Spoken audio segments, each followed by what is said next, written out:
it's once again the time of the month when we focus on sales of tractors and combine harvesters, and we will be focusing on sales during August with Dr. Jim Rankin.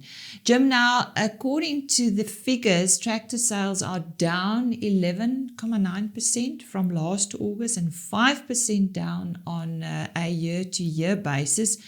But how do these sales compare to previous years, especially 2021 and then pre-COVID? I think we were expecting sales to turn down. They were exceptional last year, highest sales in 40 years, sales over 9,000 units. The last 5 years, tractor sales have been of the order of 6,000 to 7,000 units. And it was, as I say, it was exceptional. Circumstances came together, good commodity prices, good rainfall, everything came together, and that pushed the tractor and combine sales up considerably. Farmers took the opportunity to replace. But yes, they are. They can't carry on going up, so they are softening a little bit and coming back. We expect sales in 2023 to be of the order of 10 to 15% down on last year. Softening, I like that word. Now, to date, 40% more combine harvesters were sold than in 2022. So why? I think part of the same reason, but in addition, we've had record soybean plantings and canola plantings, and they have specific requirements for harvesting. It's not like maize where you've got a long period of time where you can harvest. Soybean in particular, you have to get in when it's time to harvest. So you need more harvesting capacity. So that has added on to the favourable conditions and the farmers wanting to replace aging equipment. So they took the opportunity to buy combines, and again we're expecting combines to come back because the aging fleet has largely been replaced over the past year or so.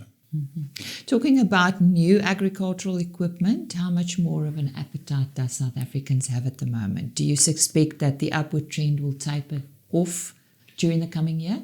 I think it will. There are some sort of negative factors sort of raising their heads.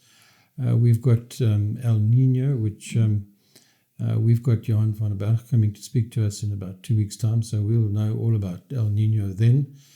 We have had a little bit of rain. It's a little bit late. Normally we have good countrywide rain in September for the summer cropping areas. I don't think we've really had that yet.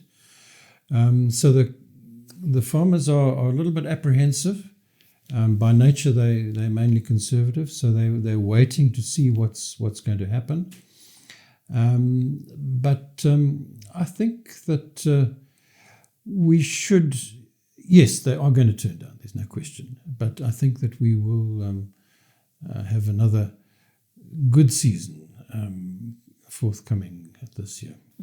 Now, I can recall the last time we spoke, we also spoke about the struggling to import equipment timeously due to issues at South African ports. What is the latest update on that?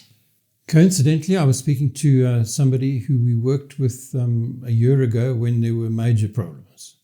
Almost exactly a year ago, there were major problems in the port, and we went down with them, and we had a look around, and we estimated that on the Roro quay was standing 2 billion rands worth of equipment, both agricultural and construction and mining equipment, and it wasn't moving. It was not moving for various reasons. We spoke to the right people. And the right people were the people in the Department of Transport in KwaZulu-Natal and the EMPS, the Equitini Municipal Police Services. Mm. And we got wonderful cooperation from them. And we were able to clear much of that stuff. For example, there was over 30 sprayers that had been standing there for 4 weeks. Once we'd spoken to the right people, we were able to clear those sprayers in 4 days.